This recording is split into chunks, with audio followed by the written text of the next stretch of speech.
Welcome to the Business Day. I'm Javon Keys.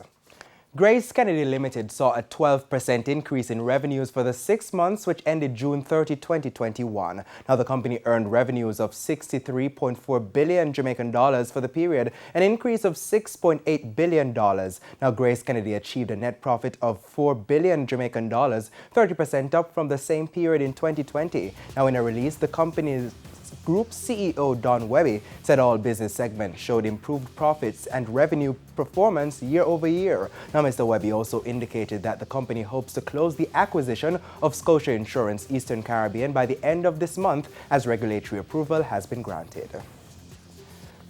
Now, on to currency, banks and cambios are selling the US dollar for an average $155.55. The Canadian dollar is trading for $126.72. It's costing $218.61 for the pound, while the euro is costing $187.90.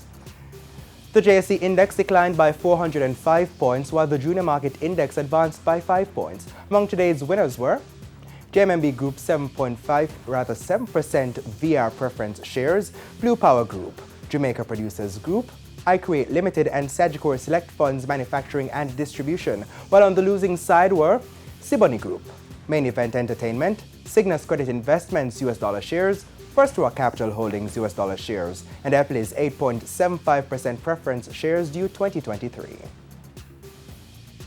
And that's the Business Day. I'm Javon Keys. News from overseas right after the break.